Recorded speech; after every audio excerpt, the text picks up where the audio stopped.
Hindi masamang umamin ng kamalian dahil ang pagsasabi ng katotohanan ay samahang pangmatagalan. Ako po ang inyong lingkod, tagapanood TV, isang masagana at mapayapang araw po sa ating lahat. Welcome back po dito sa ating YouTube channel at Facebook page. So ngayong araw po ang ating gagawa ng reaction video ay galing po sa channel ni Showbiz Philippines. Nasa description po yung link ng kanyang channel, bisitahin po at pakisuportahan na rin. Pero bago po tayo magpatuloy, nais ko lang po kayong pasalamatan sa inyong walang sawang suporta at pagtangkilik po dito sa ating channel. At kung kayo bago lang po na napadaan dito sa ating channel, huwag niyo po sanang kalimutan na mag-subscribe. Hit niyo na rin po notification bell para lagi po kayong updated sa mga bago pang video na ating ilalabas. Share, like, and comment din po kayo mga tagapanood. Ating nababasahin at pupusuan. So simulan na po natin ang ating reaction video sa araw na to mga tagapanood. Let's do this! Tunay na relasyon ni Paulo Contis at Ara San Agustin, trabaho lang ba o personal na? History repeats itself. Iyan nga ang usap-usapan ngayon sa ilang mga social media platforms kung saan uploaded ang ilang viral videos ng mga Eat Bulaga hosts na sina Paulo Contis at Ara San Agustin. Marami kasi ang nagsasabing naging kakaiba ang pakikitungo ni Paulo sa co-host sa tuwing e-ere ang noontime show. Kahit matagal ng close sina Paulo at Ara dahil sa comedy gag na Bubble Gang, iba ang approach ng dalawa sa Eat Bulaga. Kaya naman ang reaksyon ng mga netizens ay hindi na bago ang ganoong klaseng eksena kung saan nagkaroon ng ibang babae si Paulo na tila napabilis ang pagpapalit ng karelasyon. Ganyan din kasi ang nangyari sa relasyon ng aktor sa dati niyang partner na si LJ Reyes. Naghiwalay ang dalawa dahil palihim na pala silang nagkakamabutihan ng co-star nito sa pelikulang si Yen Santos. Kahit matagal nilang itinago ang kanilang relasyon at sinabing hindi ang aktres ang third party sa hiwalayang LJ Paulo, inamin din ng dalawa kalaunan ang kanilang pagmamahalan. Itinago na nga lang nilang dalawa ang tungkol dito at naging pribado na sa kanilang love life.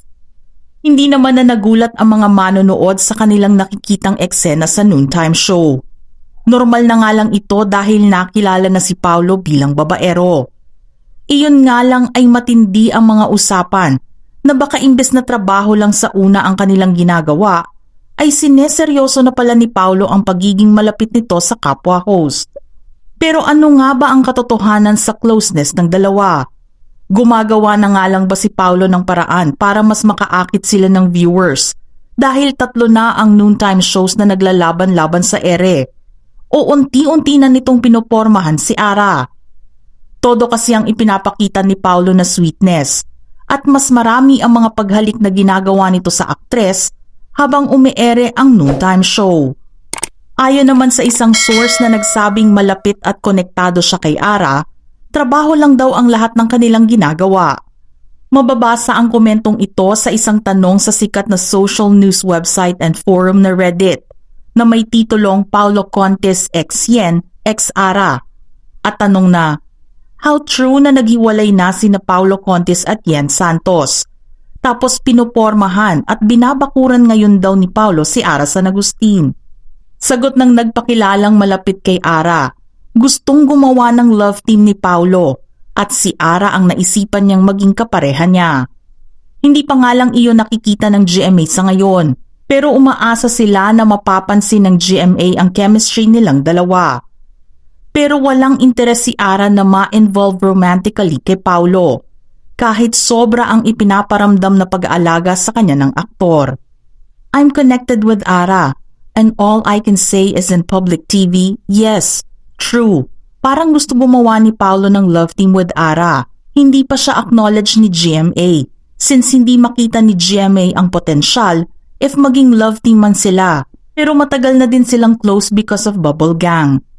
Kaya nga po may lumabas na balita mga tagapanood na nakipaghiwalay nga daw po si Yen Santos kay Paulo Contis. Di ba po? Siyempre siya po yung babae dati na dahilan din po ng hiwalayang LJ Reyes at Paulo Contis. Siyempre ramdam niya po yan mga tagapanood. Kasi kung ano po yung ginawa nila dati, yun din po yung ginagawa nila Paulo ngayon at saka nitong ni Ara. So siyempre ramdam niya po yan. Kaya di ba, sabi niya, oh, ganyan na ganyan yung ginawa natin noon kay LJ hanggang sa nagkahiwalay kayo. Diba? O kaya nakita niya na po yung mangyayari mga tagapanood. Kasi nga, parang naulit lang din po eh. 'Di ba? Kumbaga ngayon si Yen Santos, siya po yung dating LG Reyes. 'Di ba? Tapos si Yen Santos naman, ito po yung Ara ngayon, na co-host po ni Paulo Contes sa Fake Bulaga. So ganyan din po yun eh. O ano po nangyari, 'di ba? Napatunayan sa bandang huli na siya po ang dahilan, si Yen Santos po yung dahilan kung bakit may hiwalayang LG Reyes at Paulo Contes. So ganito rin po ang mangyayari diyan, mga tagapanood.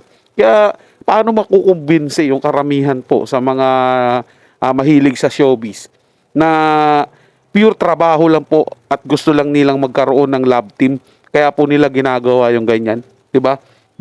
I-deny po ni Ara ngayon yan, mga tagapanood, kasi siyempre nga po ayaw niyang maipit o ayaw niya pong masabihan siya ng mga tao na siya ang dahilan kung bakit nagkahiwalay sina Yen Santos at Paulo Contes. Siyempre, pa-safety ba, mga tagapanood? So alam na, kaya nga po sinabi ko, alam na po ni Yen na ang ganyang diskartihan dahil pinagdaanan niya po yan.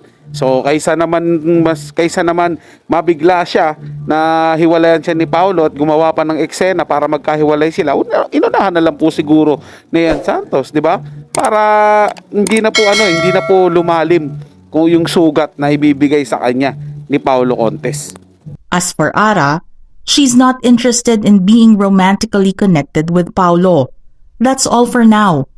As for how true na pinopormahan ni Paulo si Ara, maybe 50% as of now, since hindi namin alam ano plano or nasa isip ni Paulo. Since sa kwento ni Ara sa amin, grabe mag-care si Paulo. Minsan na rin daw naisipan ni Ara na umalis at mag-quit na lang bilang host ng Itbulaga, dahil na rin sa mga naglalabasang chismis. Nakita at napansin din ng mga kapatid na Muslim at mga kababayan sa Basilan ang kakaibang pagtrato ni Paulo kay Ara. May ilang linggo na nga kasi ang nakararaan ng bisitahin ng programa ang ilang lugar sa Mindanao. Kasama ang mga host na sina Isko Moreno, Buboy Villar, Paulo Contes at Ara San Agustin na nagpunta sa tinaguriang Asia's Latin City, ang Zamboanga City. Nagtungo rin sila sa opisina ni Mayor John Dalipe at namahagi ng mga pasalubong bilang pasasalamat sa mainit na pagtanggap sa kanilang grupo. Dumaan din ang mga host sa Basilan para mamahagi ng tuwa at tulong. Sa katunayan, ang Eat Bulaga ng tape ang kauna-unahang noontime show na nakabisita at nakapasyal sa Basilan. Kaya naman sinalubong din sila ng makukulay na kasuotan ng mga mananayaw na lubos na natuwa sa kanilang pagdating. Binibuild up nga ng GMA7 at Sparkle Artist Center si Ara bilang isang host. Nakita kasi ang potential niya sa hosting sa opening ceremony ng Season 99 ng National Collegiate Athletic Association o NCAA sa SM MOA Arena. Marami sa mga fans ng aktres ang natuwa dahil sa wakas ay nakikita ng management niya ang kanyang talento at nabibigyan ng pagkakataon na mag-shine bilang host. Kaso nga lang ay dumagsa rin ang mga bashers ng aktres nang matawag at ipakilala ni Yasser Marta bilang noontime show goddess.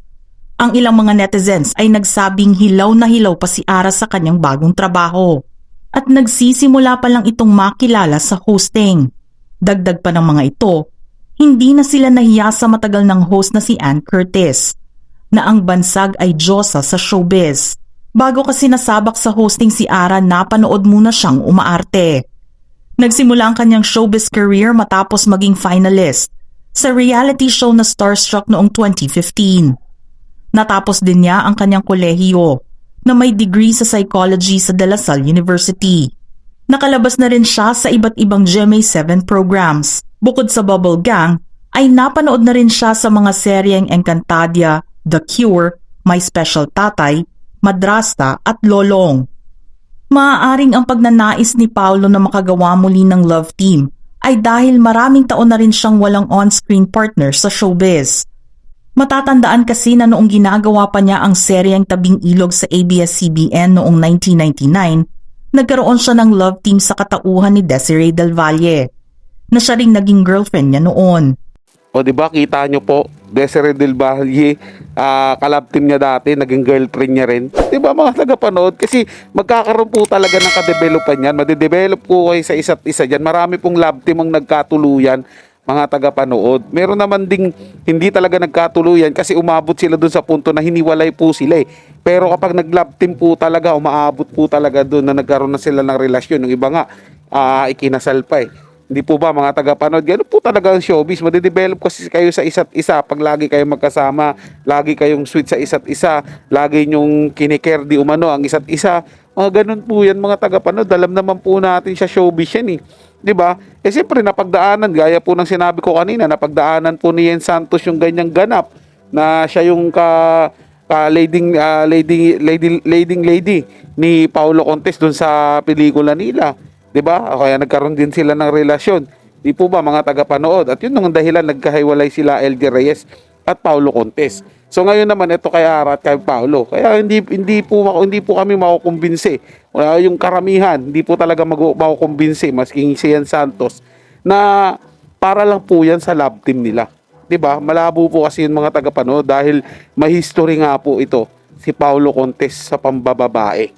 So yun lang po mga tagapanood, na nagustuhan nyo po yung paksang ating tinalakay sa araw na to. At kung kayo bago lang po na napadaan dito sa ating channel, huwag nyo po sanang kalimutan na mag-subscribe. Hit nyo na rin po notification bell para lagi po kayong updated sa mga bago pang video na ating ilalabas. Share, like, and comment din po kayo mga tagapanood, atin yung babasahin at pupusuan. So hanggang sa muli po, itong yung Tagapanood TV. Komento at opinion lamang, wala pong personalan. Paalam po at mabuhay po kayong lahat.